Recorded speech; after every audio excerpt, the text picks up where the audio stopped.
어떤 사랑하는 청년이 자기의 사랑하는 여인에게 2만여 통의 편지를 써서 보냈습니다. 한두 통의 편지도 쓰기 어려운데 2만여 통의 편지를 써서 보냈어요. 얼마나 뜨겁고 열정적인 사랑인가요? 사랑하는 한 여인에게 2만여 통의 편지를 쓴다는 것은 참 놀라운 일이죠. 그런데 더 놀라운 것은 정작 이 여인은 이 청년은 2만여 통의 편지를 쓴 여인과 결혼을 한 것이 아니라 그 편지를 배달해준 우편 배달부와 결혼을 하게 됩니다. 우편 배달부를 2만 번을 만났겠죠. 그렇죠? 그리고 그걸 주고 받으면서 인사를 하고 그러다 보니까 사랑이 깊어지게 된 것이죠.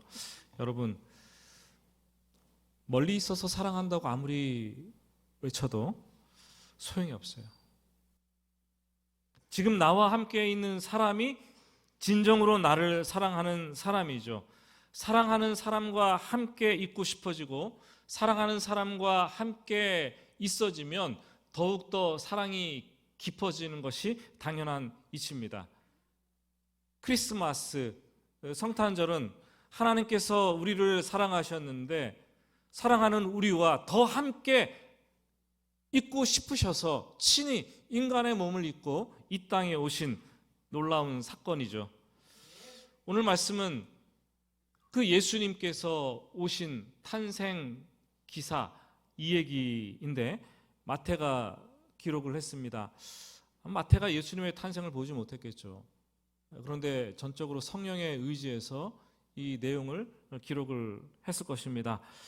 오늘 말씀은 예수님의 부모였던 마리아와 요셉으로부터 약혼 이야기로부터 시작을 하게 됩니다. 유대인들은 결혼을 할 때 본인들의 의사와 상관없이 예수님 당시에 양가 부모들에 의해서 결정되고 추진되고 진행이 되었어요. 일단 결혼이 결정되고 나면 그 결혼 당사자들은 부모님의 뜻을 존중해야겠죠. 결혼을 하기 전에 정혼을 하게 됩니다.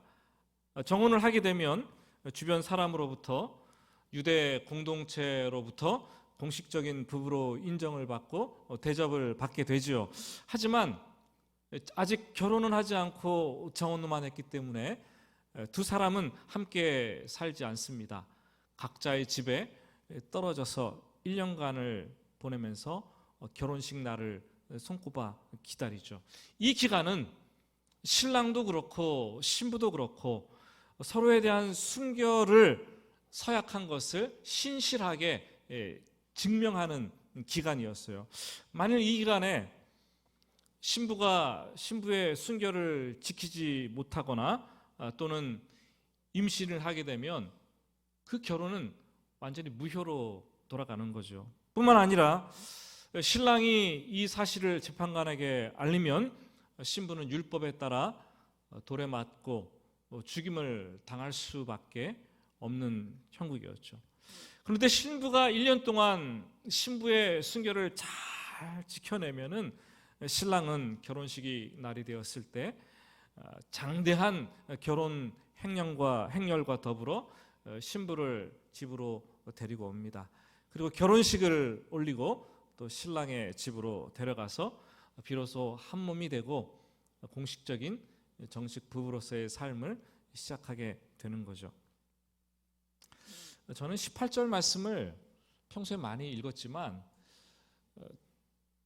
오랫동안 그냥 평범하게 읽어 내려갔어요. 그런데 어느 날은 이 말씀이 마음속에 탁 부딪히면서 충격적이고 파괴적으로 다가왔습니다. 예수 그리스도의 나심은 이러하니라. 그의 어머니 마리아가 요셉과 약혼하고 동거하기 전에 성령으로 잉태된 것이 나타났더니. 지금 결혼을 하지 않았어요. 아직 결혼하지 않았어요. 약혼한 상태예요. 그런데 지금 신부가 결혼식 날까지 순결을 지켜야 하는, 증명해내야 되는 1년 동안의 기간을 보내고 있지요. 그런데 어찌 된 것인지 마리아가 덜컥 임신을 했어요. 잉태를 했어요. 율법에 따라 파혼하고 더불어 도로에 맞아 죽을 수도 있었던 순간이었죠. 이 18절 짧은 한 구절이 평범하지 않습니다, 여러분. 요셉의 입장에서는 그야말로 이해할 수 없는 거예요. 받아들일 수 없는 거예요. 충격적인 사건이죠. 이걸 어떻게 수습을 해야 할까요? 19절 요셉의 반응입니다.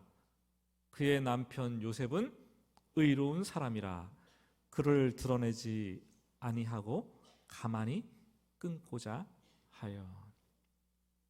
성경은 요셉을 가리켜서 의로운 사람이었다라고 얘기하죠.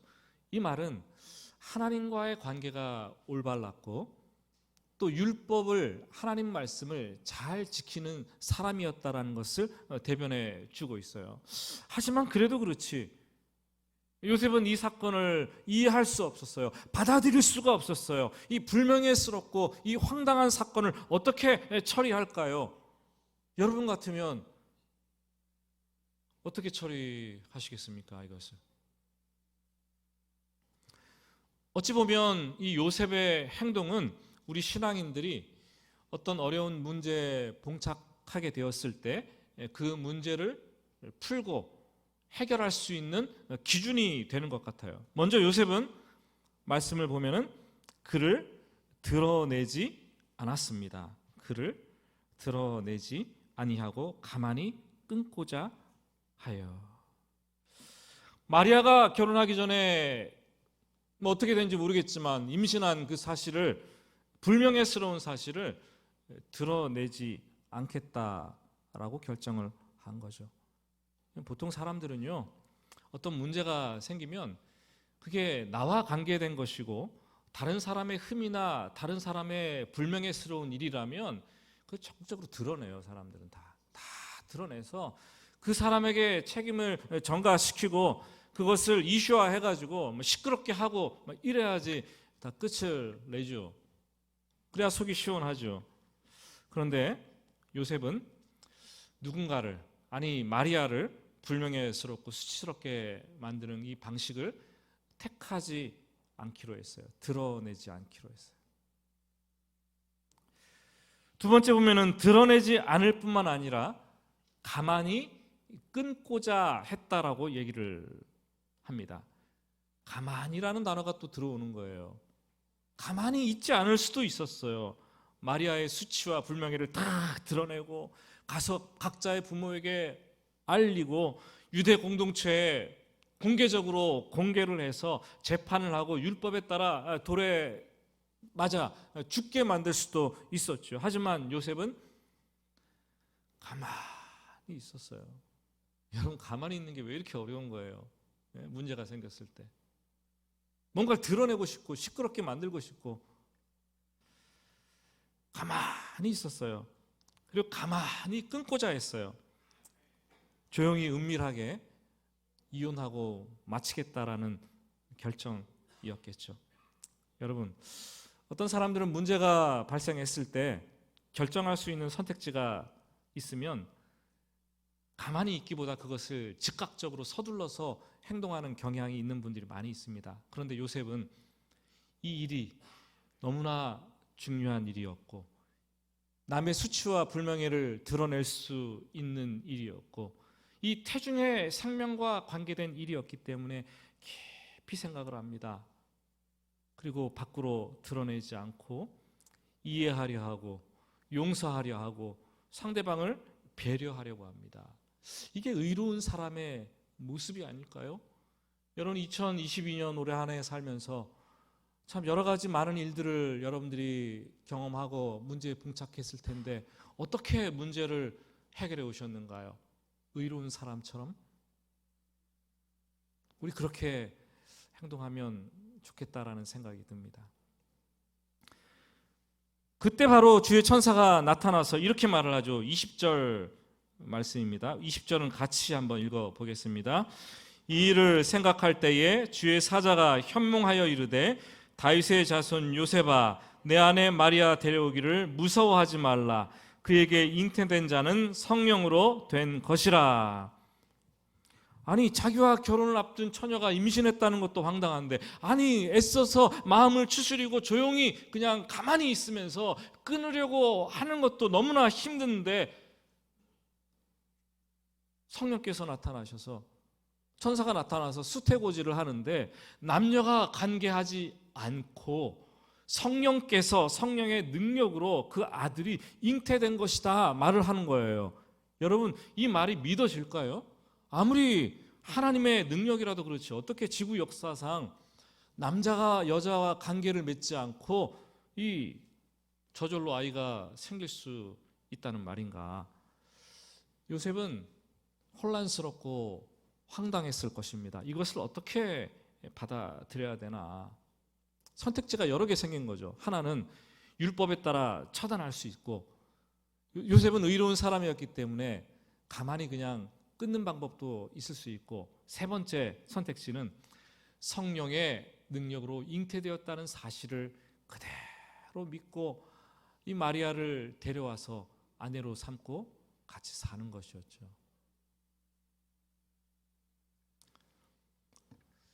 세 번째 선택지가 쉬운 건 아니었어요. 근데 선택을 해냅니다. 그래서 성탄절이 우리에게 주어지는 거죠. 사람들은 성탄절을 기억하면서 기뻐하고 떠들고 좋아하지만 정작 예수님이 이 성령으로 잉태되었다라는 이 사실은 망각을 합니다. 간과합니다. 또 어떤 사람들은 예수님이 성령으로 잉태되었다는 말이 자꾸 마음에 걸려서 예수를 믿지 못합니다. 아니 거짓말, 이런 거짓말이 어디 있어? 무슨 예수를 성령으로 잉태해? 여러분, 근데 그것을 믿지 못하면 예수님이 하나님의 아들이었다는 것도 믿지 못하고 메시아 그리스도라는 것도 받아들일 수 없고, 그러면 기독교의 핵심 뼈대가 완전히 부서지고 깡그리 무너지는 그런 것들을 경험하게 되는 거죠. 어떻게 사람의 생명이 남녀 관계가 아니라 성령의 역사로 잉태될 수가 있는가? 그런데 이것이 기독교 신앙의 가장 밑바닥이 되는 토대요, 근본이고 핵심이고, 이거는 믿음으로만 수납할 수 있는 진리인 거죠. 성령 하나님의 신비로운 사역인 거죠. 좀 어려우십니까? 그런데 우리는 오늘 아침에 예배드리면서도 고백을 했어요.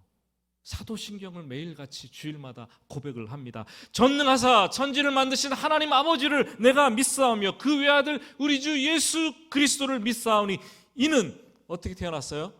성령으로 잉태하사 동정녀 마리아에게서 나셔. 매주일마다 우리는 고백 안 해요. 이거를 예배 드릴 때마다 고백을 합니다. 그것도 가장 맑은 시간, 예배를 시작하면서 또렷또렷한 음성으로 크게 고백을 합니다. 여러분, 제정신으로 하시는 고백입니까? 아니면 정말 믿어져서 하시는 고백이십니까? 이걸 믿는 것이 성탄절의 의미를 되새기는 거죠. 성경책을 처음 열면 창세기 1장 2절, 1절 2절이 나옵니다. 한번 볼까요? 한번 스크린에 보고 같이 읽어봅시다. 태초에 하나님이 천지를 창조하시니라.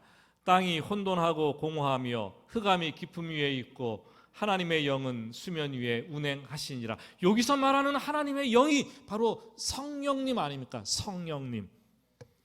성경책 창세기를 열었을 때 1장 1절과 2절의 비밀이 풀려지지 않으면 성탄도 믿을 수가 없어요. 성경책을 열었더니 그 성령 하나님께서 수면 위에 운행하고 계시고, 그 성령 하나님이 하나님 아버지의 천지 창조에 적극적으로 개입했다는 내용이 기록되어 있습니다. 여러분, 성령 하나님의 역사를 믿지 못하면 믿음의 진도가 나가질 않아요. 창세기 1장 1절부터 마태복음 신약 1장도 나가질 않아요. 성경책을 그냥 덮고서 거기에서 믿음이 종쳐야지 맞는 거죠. 태초에 천지를 창조하실 때 하나님 아버지께서 빛이 있으라 말씀하십니다. 하나님 아버지께서 궁창이 있어 물과 물로 나뉘어라 말씀을 하십니다. 그때 말씀하실 때마다 성령 하나님의 영이 운행을 하시면서 그 창조 사역을 이 형상으로 구현해 내시는 거예요. 그래서 만들어지고 만들어집니다. 특히 여섯째 날 사람을 만드실 때 성령 하나님이 땅의 흙으로 사람을 지으시고 그 코에 생기를 하고 불어넣었더니 생명이 들어가서 생명, 살아있는 영이 되었다라고 얘기를 합니다. 창조 가운데 가장 핵심적인 사람의 창조를 성령 하나님께서 만들어 내셨다라는 것이죠. 구약성경 에스겔서 37장 5절과 6절을 보면 에스겔 선지자는 마른 뼈들에 성령이 역사하셔서 생명이 들어가는 내용을 말하고 있습니다. 한번 볼까요? 또 같이 한번 읽어보겠습니다. 주 여호와께서 이 뼈들에게 이같이 말씀하시기를 내가 생기를 너희에게 들어가게 하리니 너희가 살아나리라. 너희 위에 힘줄을 두고 살을 입히고 가죽으로 덮고 너희 속에 생기를 넣으리니 너희가 살아나리라. 또 내가 여호와인 줄 너희가 알리라 하셨다 하라. 물론 에스겔 선지자가 환상 가운데 받은 말씀이지만 마른 뼈들에게, 수많은 마른 뼈들에게 생기를 후 하고 불어넣어서 그것들이 생명이 돼서 살아나게 하는 역사를 성령 하나님께서 하시겠다라는 거예요. 그것을 보고 내가 여호와인 줄 너희가 알라라고 에스겔 선지자는 선포를 했습니다. 성령 하나님은 태초 천지를 창조하실 때부터 생명을 주는 사역을 하셨어요. 특별히 사람을 창조하시는 사역을 하셨습니다. 주도적으로 그 일을 담당하셨고 지금도 우리에게 생명을 주고 예수를 믿게 하고 우리의 죽어가는 생명을 살리는 그 역할에 주도적으로 감당하고 계시는 분이죠. 그 성령 하나님께서 예수님의 탄생 사역에 아주 깊숙하게 개입하신 것을 오늘 말씀은 우리는 보고 있습니다. 여러분 성경을 읽고 또 신앙생활을 하면서 요셉이 정혼된 상태에서 마리아와 동거하기 전에 성령으로 예수님을 잉태하셨다는 이 말을 믿지 못하면 두고 불신의 씨앗으로 남겨놓는다면 여러분의 신앙은 앞으로 한 걸음도 나아가지 못하게 되는 거예요. 예수님이 성령으로 잉태되었다는 이 사실을, 그래서 이 땅에 오셨다는 이 사실을 신앙으로 고백할 수 없으면 우리는 하나님과 성령 하나님의 능력을 완전히 제한시키는 그런 일을 하게 되는 거죠. 어떤 분은 예수를 오랫동안 믿었다고 하는데 예수님이 성령으로 잉태되었다라는 이 진리를 아예 고민조차 하지 않는 분들도 있어요. 특히 모태신앙으로 오랫동안 신앙생활을 하신 분들이 그렇게 할 가능성이 종종 있습니다. 그런데 어떤 분들은 예수를 믿으면서 이 부분을 놓고 정말 치열하게 고민하시는 분이 있어요. 정말 예수님이 성령의 능력으로 잉태되어 이 땅에 오신 것일까?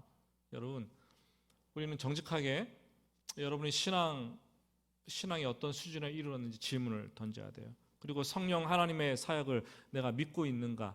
창세기 1장 1절부터 예수님의 탄생과 이런 모든 과정들을 믿고 있는가 질문하고 받아들여야 됩니다. 그래야지 우리의 삶에 하루하루 성령 하나님께서 나에게 임재하시고 내 삶에 들어오셔서 동행하신다는 그 사실을 우리가 받아들일 수 있고 능력의 삶을 살 수가 있다는 거죠. 이것을 믿지 않기 때문에 오늘날 그리스도인들이 성령의 능력을 체험하지 못하고 세상 사람들에게 비웃음을 당하고 힘없이 살아가고 있는 줄도 모르겠어요. 성령 하나님은 오늘도 여러분 생명을 살려내시는 일을 이루어가고 계시고 여러분들과 함께 동행하시는 줄 믿으시기를 예수님의 이름으로 축복합니다. 말씀 맺습니다. 예수님은 성령의 능력으로 한 여인 마리아의 자궁에서 잉태를 하심으로 아기가 되셨고 우리에게 오셨습니다. 그리고 의로운 사람 요셉은 그 성령 하나님과 동역함으로 성육신, 하나님이 인간의 몸을 입고 이 땅에 오시는 것에 동역자가 되어서 그 일을 감당했습니다. 우리는 천사가 고지한 예수님의 이름에서 예수님이 이 땅에 오신 목적을 고스란히 발견하게 됩니다. 첫째, 그분의 이름을 예수라 하라. 자기 백성을 죄에서 구원할 자라는 뜻이죠. 그래요. 인간들은 스스로 구원할 수 없어요. 그래서 예수님께서 자기 아들을 인간의 몸을 입게 하시고 이 땅에 보내시고 십자가에 죽게 하심으로 그 보혈의 피로 우리의 죄를 씻고 우리를 구원하셨다라는 거죠. 우리를 구원하기 위해서 이 땅에 오셨어요. 그리고 23절 보니까 이렇게 얘기합니다. 같이 23절 있습니다. 보라, 처녀가 잉태하여 아들을 낳을 것이요 그의 이름은 임마누엘이라 하리라 하셨으니 이를 번역한즉 하나님이 우리와 함께 계시다 함이라. 구약의 선지자가 예수님의 탄생을 예언한 대로, 이사야의 예언대로 임마누엘이라 하리라, 예수님의 또 다른 이름이라고 얘기를 합니다. 임, 함께라는 뜻입니다. 마누, 우리와라는 뜻이고, 엘, 하나님이라는 뜻이죠. 하나님이 우리와 함께 계시다. 제가 주일학교 예전에 사역을 하면서 임마누엘을 굉장히 강조했더니 예배 끝나고 아이들이 다 임마 하고 돌아다니더라고요. 여러분, 그렇게 끊어 읽으면 안 되고 임마누엘, 하나님이 우리와 함께 계시다. God with us, 하나님이 우리와 함께 하시다는 거예요.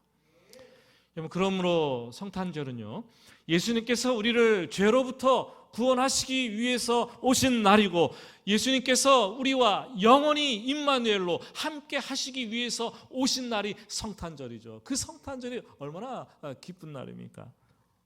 신비롭고 놀라운 일을 성령 하나님께서 감행하신 그 사건이 바로 성탄절 아니겠습니까? 주님께서는 이 땅에 그렇게 오셔서 구속사역을 다 마치고 떠나가면서 내가 너희와 영원히 함께 있다라고 말했어요. 그리고 나서 내가 떠나가지만 너희를 고와 같이 내버려 두지 아니하고 내가 떠나가면 너희에게 성령께서 오시리라 말씀을 하셨어요.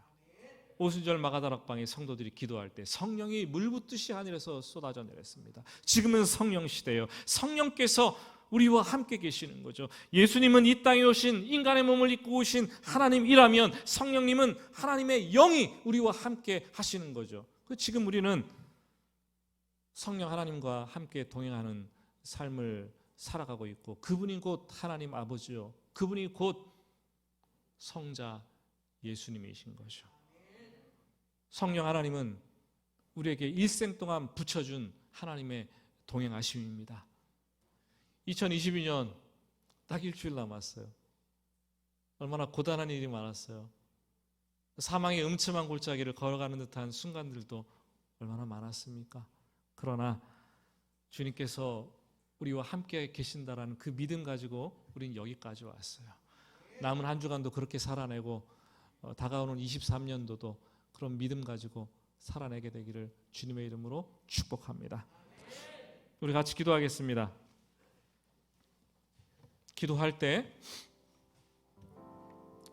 오늘 말씀을, 짧은 말씀을 들었는데 질문을 던져봅시다. 여러분은 어떤 문제에 봉착했을 때 요셉처럼 의로운 사람으로 행동을 하셨습니까?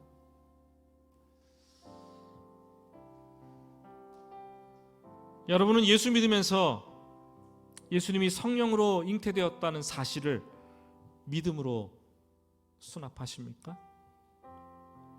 이 문제 때문에 걸려 넘어지고 치열하게 고민해 보신 분들은 없으신가요? 아니, 혹 예수를 믿는다고 하지만 아무런 고민 없이 그냥 이 문제를 덮어두고 믿는 분들은 아니 계십니까? 우리 정직하게 신앙을 고백합시다. 주님, 믿습니다.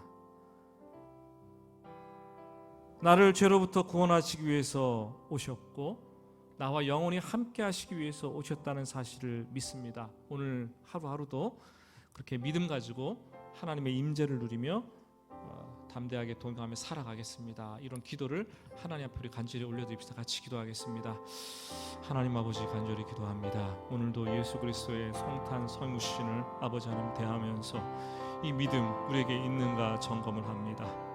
하나님 아버지, 믿음이 있노라 하면서 성탄, 성육신의 의미를 깨닫지 못하고 성령으로 잉태됐다는 사실을 고민하지도 않고 받아들이지도 못하는 우리가 있다면 하나님 우리에게 믿음을 허락하여 주시고 정직한 믿음으로 하나님 앞에 설 수 있도록 축복하여 주시옵소서. 성령의 능력을 제한하거나 성령 하나님을 외면하지 아니하게 하시고 지금도 나와 함께 하시는 그 성령 하나님, 예수 그리스도를 이 땅에 보내주신 하나님, 잉태하게 하신 하나님, 천지를 창조하신 하나님을 믿고 받아들임으로 성탄절에 성령의 능력에 하나님을 다시 한번 되새기는 시간 될 수 있도록 오늘 허락하여 주시옵소서. 오늘도 간절히 원합니다. 성탄의 기쁨이 참으로 하나님이 우리를 얼마나 사랑하시고 함께 하시길 원해서 아버지 하나님이 이 땅에 보내셨는가를 생각하며 다시 한번 아버지 하나님이 엮여 있는 시간 되게 하여 주시옵소서. 주님 간절히 원합니다.